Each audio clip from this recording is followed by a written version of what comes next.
तो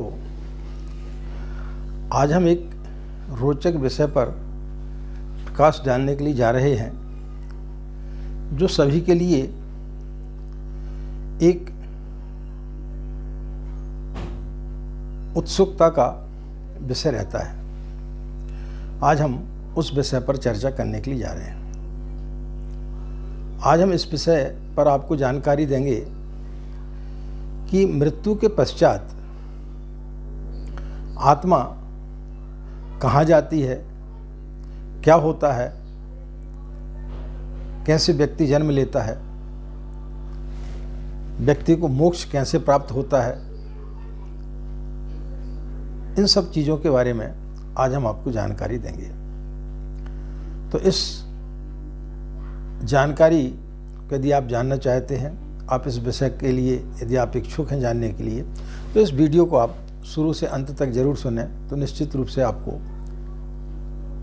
बात समझ में आएगी कि क्या होता है। राधे राधे, जय श्री कृष्णा, नमस्कार। मैं आचार्य पंडित गिरीश वारुलिया, गायत्री महामंत्र। ओम भूर्भुवः स्वाहा तत्सवितुर्वरेण्यं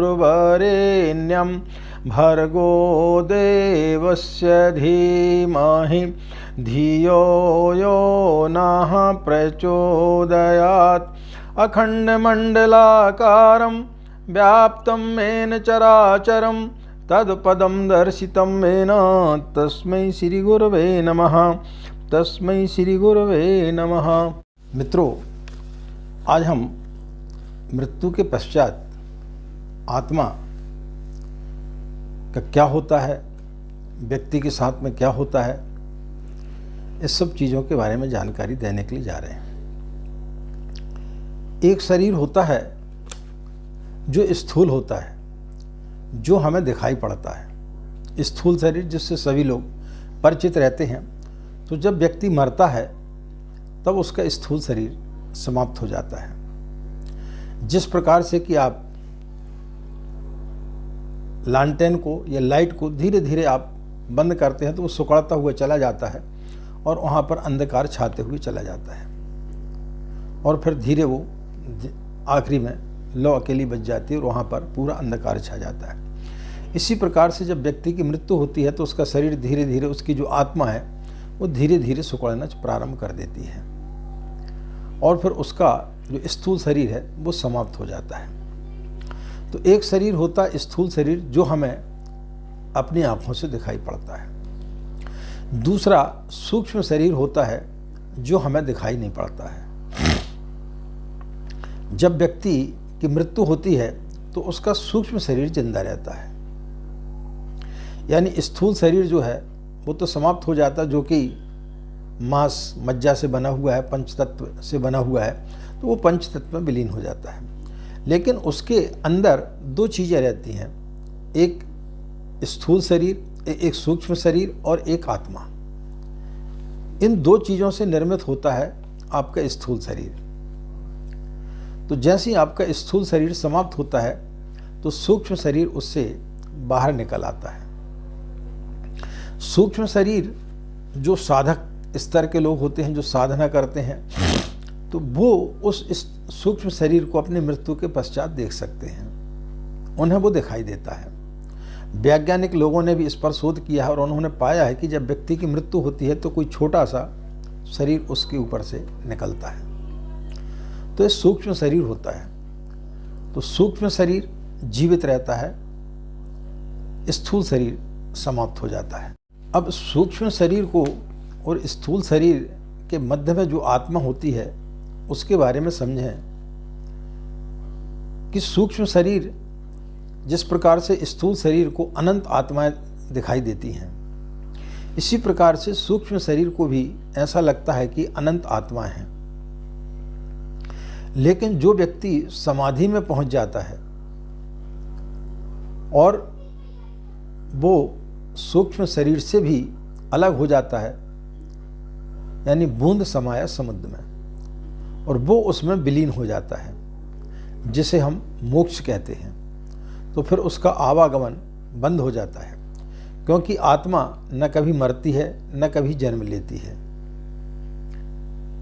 तो वो उसमें जा कर के विलीन हो जाती है। तो वो स्थिति किसके साथ घटती है? जो समाधिस्थ हो जाता है, जो जिसकी उच्च स्तरीय साधना होती है।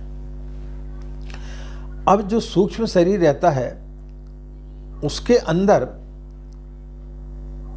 वासनाएं, अनुभव, ज्ञान, कई प्रकार की इच्छाएं जो भरी हुई मनुष्य के जीवन से जब निकलती हैं तो वो उसके अंदर समाहित रहती हैं और वो एक प्रकार का बीज रूप में परिणत रहता है। फिर वो जिस प्रकार की आत्मा हो, जिस प्रकार का सूक्ष्म शरीर होता है, जिस प्रकार के उसके विचार होते हैं, जिस प्रकार की उसकी वासनाएं होती हैं, जिस प्रकार की उसकी इच्छाएं होती हैं, वैसा वो गर्भ खोजता है।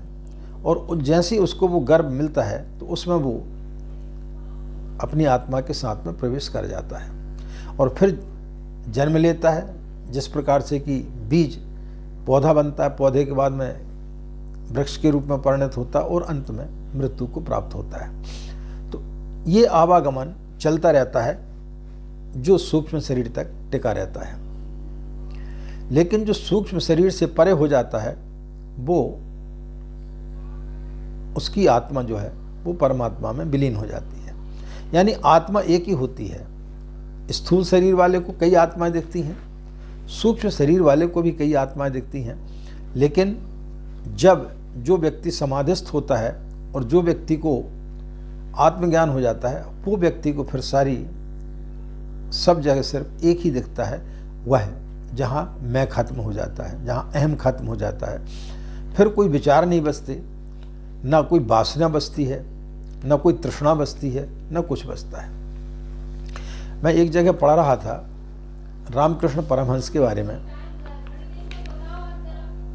कि एक जगह लिखा हुआ है कि वो ब्रह्म ज्ञान की बातें करते थे, लेकिन उनकी तृष्णा जो है भोजन में बड़ी लगी रहती थी। बीच बीच में उठ कर के जाते थे माँ शारदा के पास में और पूछते थे क्या बन रहा है, कितनी देर लगेगी, मुझे भूख लगी है।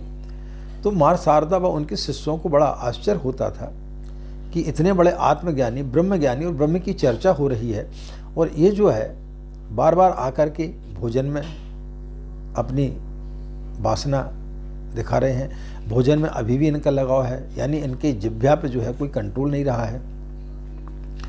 तब एक दिन झुंझला करके उन्होंने पूछा तो रामकृष्ण परमहंस ने बताया कि जब तक मुझे ईश्वर का काम करना है, जब तक मुझे जिंदा रहना है, तब तक किसी न किसी चीज़ से मुझे बंधे रहना पड़ेगा, किसी न किसी वासना से बंधे रहना पड़ेगा। जब तक वासनाएं समाप्त नहीं हो, जैसी वासनाएं समाप्त हो जाती हैं फिर इस शरीर का कोई काम नहीं रह जाता, फिर व्यक्ति जो है वो ब्रह्म में लीन हो जाता है। और बोले जिस दिन मेरी बोले भोजन से अरुचि हो जाएगी उसके ठीक 3 दिन बाद मैं अपने शरीर को त्याग दूंगा।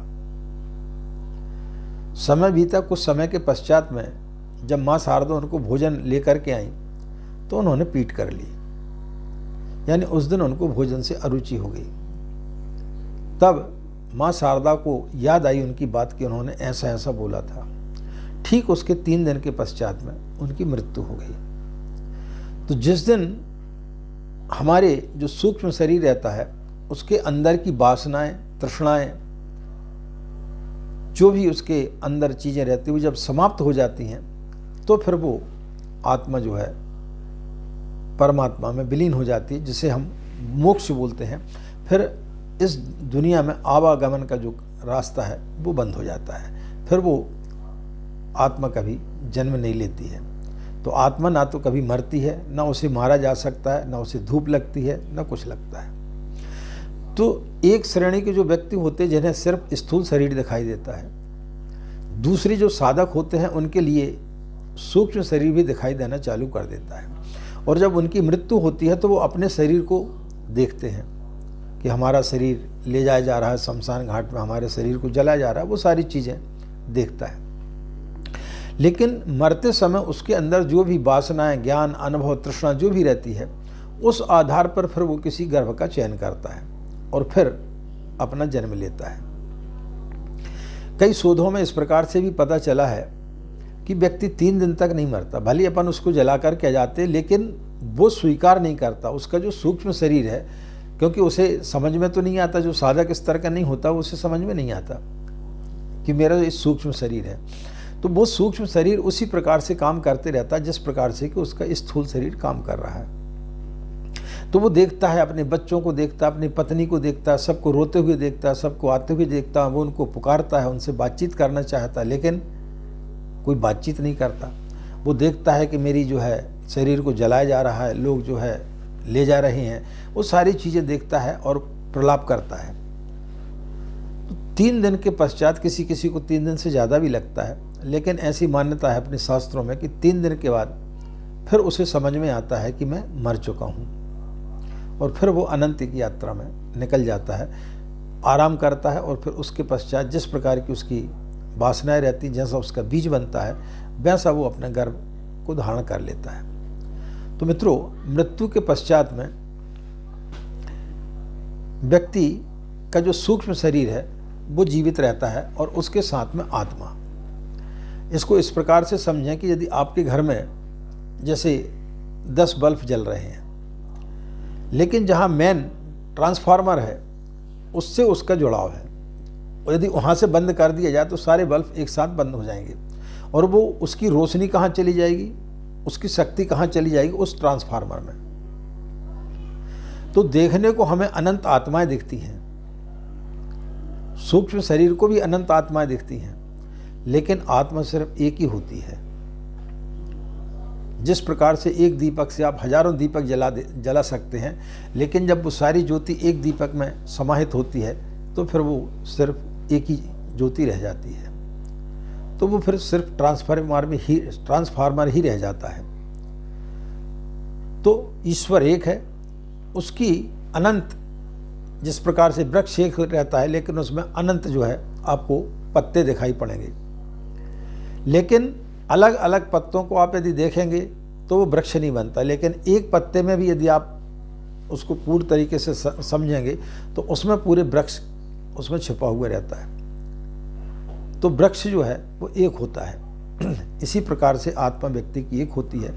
व्यक्ति अपना शरीर बदलते रहता है और अनंत आत्माओं में भटकते रहता है। इसलिए हमारे ऋषि मुनि, हमारे धर्मशास्त्रों में बताया गया है कि आप साधना करें, उपासना करें, ताकि आपको समझ में आ सके और आप उस स्तर पर पहुंच सकें, समाधि स्तर पर, ताकि आपको आत्मज्ञान प्राप्त हो सके, जैसे कि बुद्ध को हुआ, महावीर को हुआ, जीसस को हुआ, परम पूज्य गुरुदेव को हुआ। तो फिर इन लोगों का आवागमन बंद हो जाता है। ऐसे लोग बिरले ही कभी कभार होते हैं, लेकिन कुछ लोग हैं जिन्हें सूक्ष्म शरीर के बारे में ज्ञान हो जाता है, जो योगी होते हैं उन्हें उस प्रकार का ज्ञान हो जाता है। तो फिर वो सूक्ष्म शरीर, अब वो अपने शरीर को मरते हुए देखते हैं और फिर उन्हें मृत्यु से भय नहीं लगता, क्योंकि वो जान जाते हैं कि हमारा जो शरीर है, हमारा अस्तित्व अलग है। यह सिर्फ जो है एकमात्र से, जिस प्रकार से हम वस्त्र पहनते हैं उस प्रकार से सिर्फ यह हमारे शरीर के लिए वस्त्र का काम कर रहा है। तो फिर उनको किसी प्रकार का कोई मृत्यु से भय नहीं रहता।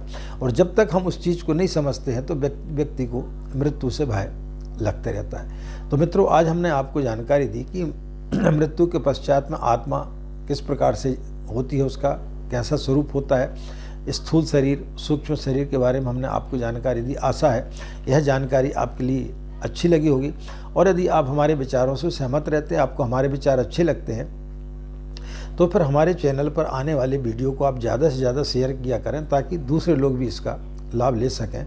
और जो नए लोग जुड़ते हैं, उन्होंने यदि हमारे चैनल को सब्सक्राइब नहीं किया है तो उसे सब्सक्राइब जरूर करें। यही आप लोगों से हम कामना करते हैं, इन्हीं कामनाओं के साथ में कि आपका दिन मंगलमय हो, आप लोग खुश रहें, मस्त रहें। माँ गायत्री की असीम कृपा इसी प्रकार आप लोगों पर बनी रहे। हमें आज्ञा दें। नमस्कार। ओम शांति।